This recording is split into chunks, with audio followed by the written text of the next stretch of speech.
إن الحمد لله نحمده ونستعينه ونستغفره ونعوذ بالله من شرور أنفسنا ومن سيئات أعمالنا من يهده الله فلا مضل له ومن يضلل فلا هادي له وأشهد أن لا إله إلا الله وحده وأشهد أن محمدًا عبده ورسوله صلى الله عليه وسلم يا أيها الذين آمنوا اتقوا الله حق تقاته ولا تموتن إلا وأنتم مسلمون يا أيها الناس اتقوا ربكم الذي خلقكم من نفس واحدة وخلق منها زوجها وبث منهما رجالا كثيرا ونساء واتقوا الله الذي تساءلون به والأرحام إن الله كان عليكم رقيبا يا أيها الذين آمنوا اتقوا الله وقولوا قولا سديدا يصلح لكم أعمالكم ويغفر لكم ذنوبكم ومن يطع الله ورسوله فقد فاز فوزا عظيما صدق الله مولانا العظيم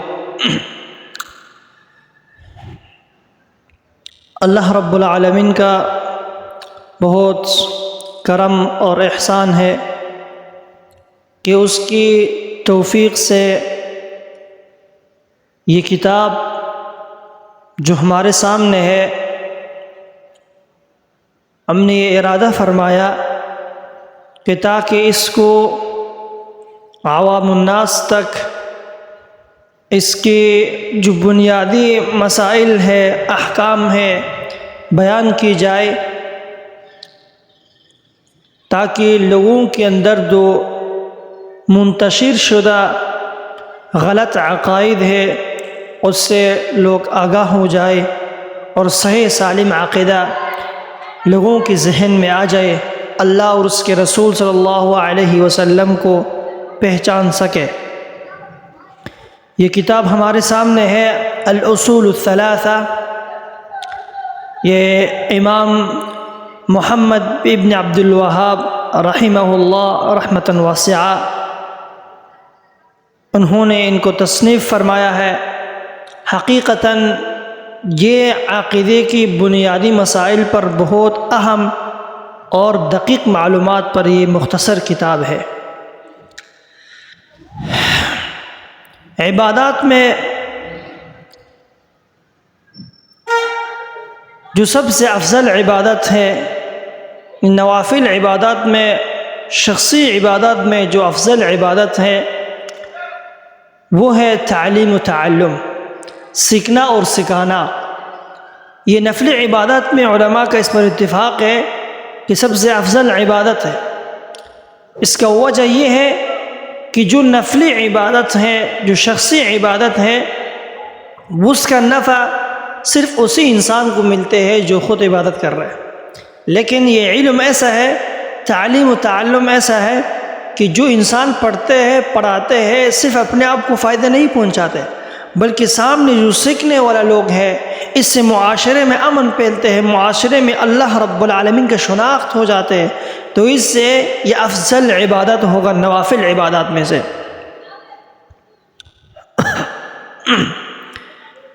پھر علم، وہ کون سا علم ہے، کون سا علم ہونا چاہیے جو معاشرے میں پھیلانے چاہیے؟ وہ علم ماخوذ من القرآن والسنہ، وہ علم ہو جو قرآن و حدیث سے لیا گیا ہو مباشرتاً۔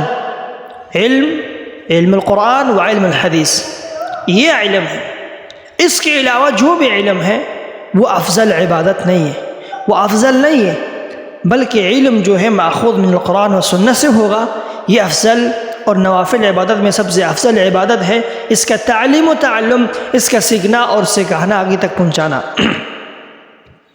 تو اہل علم کا مسئولیت یہی ہونا چاہیے کہ ہر گھر میں، ہر مسجد کے اندر، ہر مدرسے کے اندر اس کتاب کا تعلیم یا اس علم کا تعلیم و تعلم لوگوں تک پہنچائے، تاکہ لوگوں کے اندر اللہ رب العالمین کا معرفت، اللہ کے رسول، دین، قرآن، حدیث، سنت کا معرفت لوگوں کے اندر مشہور ہو جائے۔ تو اہل علم کا یہی مقصد ہے اور مساجد و مدارس کا بنیاد اسی پر ہونا چاہیے کہ اس سے دین کا نشر و اشاعت ہونا چاہیے، علم کا تعلیم و تعلم ہونا چاہیے، لوگوں تک پہنچانے چاہیے تاکہ جہل لوگوں کے اندر سے ختم ہو جائے۔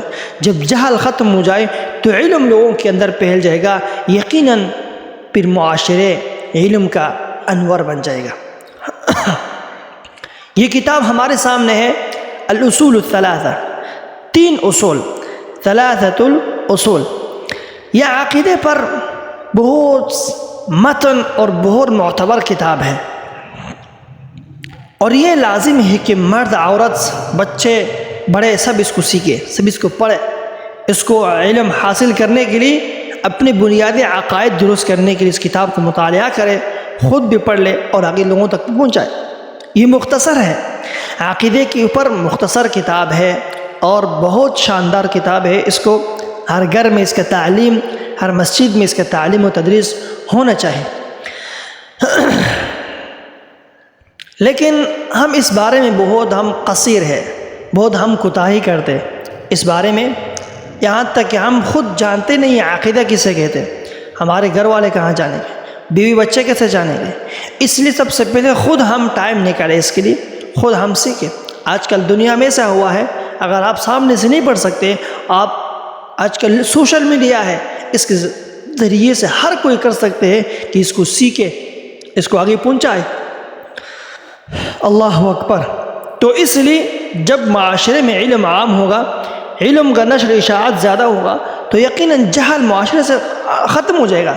لیکن جہل اس وقت ختم ہو جائے گا جب علم کو عام کیا جائے۔ علم جب عام ہوگا پھر جہل ختم ہوگا، اس کے بغیر جہل کا ختم ہونا ممکن ہی نہیں ہے۔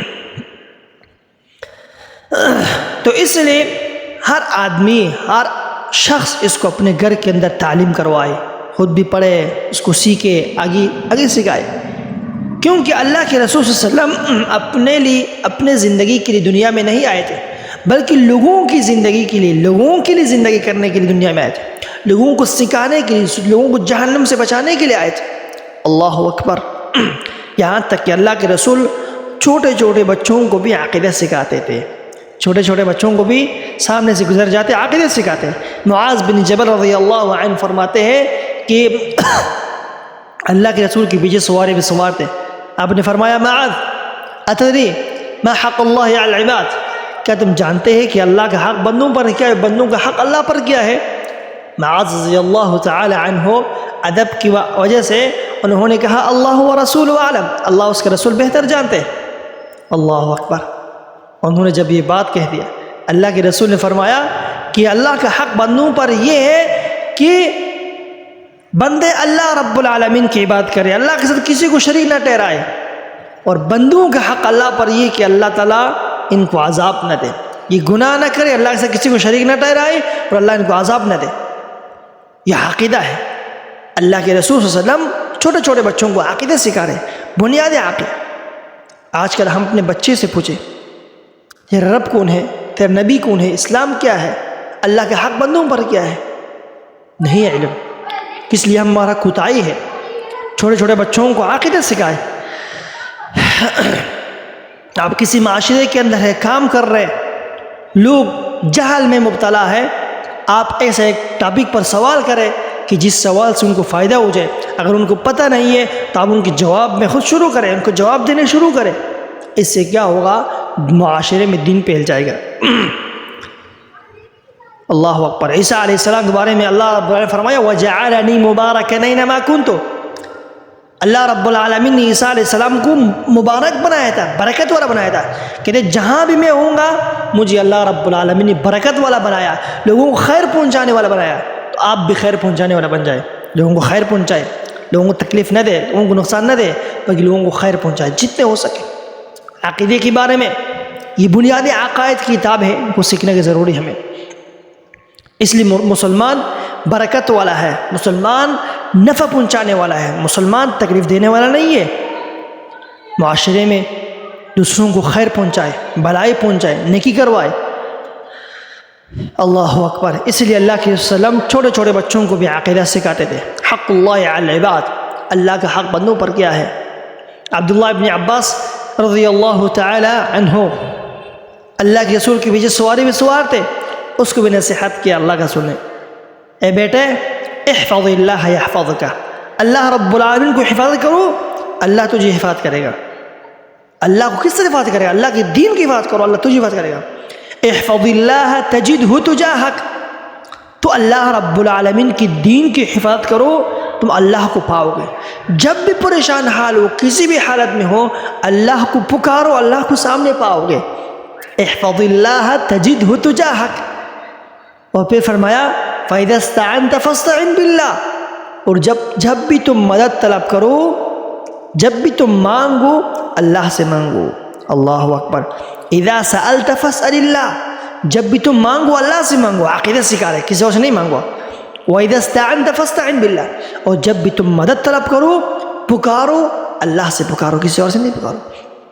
چھوٹے چھوٹے بچوں کا اللہ کے رسول عقیدے سکھاتے ہیں، بنیادی یاد رکھ، اگر سارے دنیا اکٹھے ہو جائے تمہیں نقصان پہنچانے کے لیے نہیں پہنچا سکتے، اگر اللہ نہ چاہے تمہیں نقصان پہنچا نہیں سکتے۔ اللہ اکبر۔ یہ ہے علم۔ تو یہ بنیادی عقائد، اس کو سیکھنا، اس کو سکھانا، آگے پہنچانا، یہ عظیم عمل ہے۔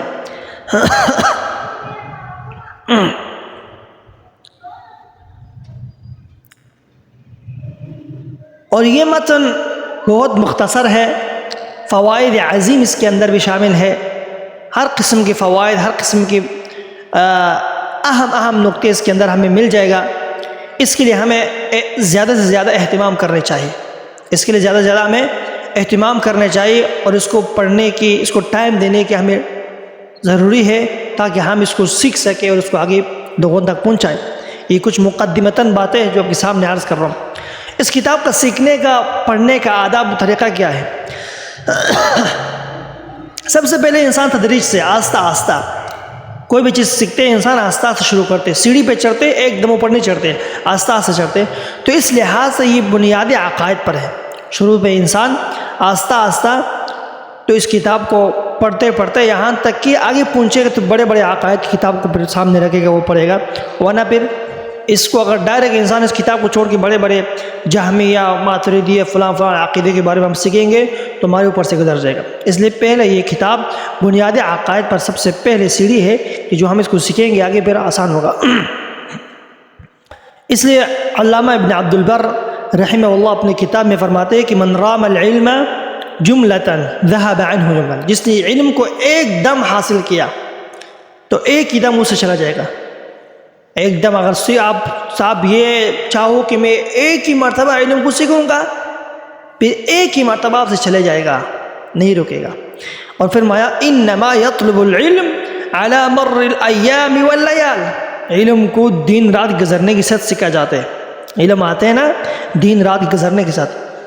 ایک دم آپ علم سیکھنا کوشش کرو کہ سارے علم مجھ میں آ جائے، مفتی بن جاؤں، فلاں بن جاؤں، نہیں، موت تک آہستہ آہستہ تدریج کے ساتھ، شیئن فشیئن، تدریج کے ساتھ آہستہ آہستہ۔ پہلے بنیادی عقائد آپ نے، عقائد کی پہلے کتابیں آپ نے پڑھ لیا، آہستہ آہستہ ٹائم نکالا، آہستہ آہستہ پڑھتا گیا ہے۔ لیکن شیطان آپ کو روکے گا، پڑھائی کی وقت ہے، نوجوانی کی وقت ہے، شیطان آپ کو کہے گا ابھی ٹائم ہے، چھوڑو بعد میں پڑھے گا، شیطان نہیں چھوڑے گا آپ کو۔ لیکن علم سیکھنا اور شیطان کی باتوں پہ نہ آنا یہ عظیم عمل ہے، سبحان اللہ۔ اسی لیے اس پر صبر اور استقامت کی ضرورت ہے۔ خطیب بغدادی اپنی کتاب کے اندر الجامع لاخلاق الراوی والسامع ایک قصہ بیان کر رہے گا عالم کا۔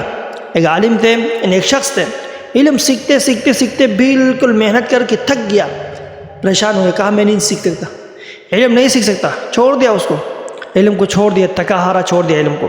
پھر کہتے ہیں جب ایک راستے سے جا رہا تھا بالکل مایوس ہو گیا، کہہ رہا میں نہیں سیکھ سکتا۔ ایک راستے سے جا رہا تھا، اچانک دیکھے اوپر اونچائی سے جو پانی کے قطرے جو ہے نیچے گر رہے، نیچے دیکھ رہے کہ پتھر کے اوپر یہ پانی کے قطرے گر رہے، اور یہ پتھر سوراخ ہو چکا ہے، اس پر اثر پڑ گیا ہے۔ تو اسے فکر کیا، سوچا کہ یار یہ پتھر تو اتنا سخت ہے اور یہ پانی اتنا نازک اور نرم ہے، یہ نازک نرم اس پتھر کو سوراخ کر دیا، پتھر پر اثر کر دیا، اس کا مطلب یہ کہ اگر میں استقامت کروں گا، انسان صبر کرے گا، استقامت کرے گا، یقیناً ایک دن نہ ایک دن وہ علم سیکھ جائے گا، عالم بن جائے گا۔ اللہ اکبر۔ اس نے کیا کیا؟ دوبارہ شروع سے علم سیکھنا شروع کر دیا، یہاں تک کہ ایک بڑا عالم بن گیا۔ صبر کیا، استقامت اختیار کیا۔ صبر کے بغیر، استقامت کے بغیر کوئی بھی علم نہیں سیکھ سکتے۔ کوئی بھی کام ہو، چاہے دنیاوی کام ہو، آپ نہیں سیکھ سکتے۔ اسی لیے دوبارہ نئی طرح سے شروع کر دیا پڑھائی، علم سیکھ بڑا عالم بن گیا۔ عبداللہ بن عباس رضی اللہ عنہما کہتے ہیں کہ چھوٹے تھے، کسی کو بولا کہ آج میرے ساتھ علم حاصل کرو، چلتے ہیں مدینہ علم حاصل کرنے کے لیے۔ کہا چھوڑو، بڑے بڑے کبار صحابہ بیٹھے ہوئے، ہم دونوں کو کیا ضرورت ہے علم سیکھنے کی۔ اس نے کیا کہا؟ اس نے علم نہیں سیکھا۔ عبداللہ بن عباس علم سیکھنا شروع کر دیا۔ بڑے بڑے عالم، بڑے بڑے علماء سے علم سیکھتے تھے، عالم بن گیا۔ یہاں تک ایک حدیث کے لیے دور تہار کے سفر کرتے تھے، عالم کے پیچھے بیٹھ جاتے، گھر کے پیچھے بیٹھ جاتے، گرد و غبار اس کے بعد پڑھ جاتے ایک حدیث سیکھنے کے لیے۔ علم کے لیے محنت مشقت کیا، اور دوسرا اللہ کے رسول کی دعا تھے، جو بڑا عالم بن گیا، مفسر قرآن بن گیا۔ لوگ اس کے پاس سے علم سیکھنے کے لیے آتے تھے۔ عبداللہ ابن عباس رضی اللہ تعالی عنہ۔ تو علم سیکھنے کے جو اسباب ہے وہ 3 انسان اپنے اندر رکھے۔ حصول علم کی 3 اسباب ہے، وہ علماء اپنی کتاب میں درج کرتے ہیں کہ سب سے پہلے بلسان سعول وقلب عقول وجسم غیر معول۔ بلسان سعول، سوال، زیادہ سوال کرنے سے علم آئے گا۔ وقلب عقول، اور حاضر دل، عقل والا دل، متوجہ ہونے والا دل، اور ایسا جسم ہو تو تکنے والا نہ ہو۔ یہ 3 صفت آپ کے اندر ہوگا تو علم سیکھے گا۔ اس لیے اللہ رب العالمین نے فرمایا وَلَكِنْ كُونُوا رَبَّانِيِّينَ، تم ربانیین بن جاؤ۔ یہی مفسر قرآن عبداللہ ابن عباس اس کی تفسیر میں رکھتے ہیں کہ الذي يربي الناس بصغار العلم قبل كبره، بصغار العلم قبل، بڑھاپے سے پہلے، بڑا ہونے سے پہلے بچپن میں بھی علم کو سیکھتے۔ علم سیکھتے ہیں نا شروع سے، بچپن سے، آہستہ آہستہ، تدریج کے ساتھ، قبل کی بڑے۔ تو یہ 3 صفات انسان اپنے اندر رکھے، پھر انشاءاللہ یہ علم انسان کے اندر آ جائے گا، پھر یہ کتاب سیکھ سکتے ہیں۔ اس کتاب کو سیکھنے کا جو مین وجہ ہے وہ ایک تو یہ ہے کہ یہ اصول الثلاثہ، یہ کتاب مختصر ہے، بہت چھوٹی کتاب ہے، مختصر ہے، اور دوسرا یہ کتاب سوال جواب پر ہے، یعنی جو ملک الموت قبر کے اندر انسان سے سوال کرتے ہیں نا، انہیں 3 سوالوں کے اوپر یہ کتاب لکھا گیا ہے۔ قبر کے اندر پوچھا جائے گا من ربک، تیرا رب کیا ہے؟ آپ نے دنیا میں بھی عقیدہ سیکھا ہوگا، رب کو جانا ہوگا تو پھر جواب دے سکیں گے۔ ما دینک، تیرا دین کیا ہے؟ دین کے بارے میں سیکھا ہوگا۔ من نبیک، نبی کون ہے؟ اب عقیدہ سیکھا ہوگا، دنیا میں اللہ، اس کے رسول، دین اسلام کے بارے میں اب معلومات سیکھا ہوگا خود، پھر آپ جواب دے سکیں گے انشاءاللہ۔ تو اس لیے اس کتاب کو اہتمام کے ساتھ، توجہ کے ساتھ ہمیں سیکھنے چاہیے، پھر انشاءاللہ اللہ رب العالمین ہمارے سینوں کو انشراح صدر کرے گا، تو یقیناً علم ہمارے سینوں کے اندر آ جائے گا۔ اور یہ بنیادی عقیدے کی کتاب ہے یہ، انشاءاللہ یہ کچھ مقدمتاً باتیں تھے آپ کے سامنے عرض کیا، انشاءاللہ آہستہ آہستہ اس کتاب کو پھر شروع کریں گے۔ اللہ رب العالمین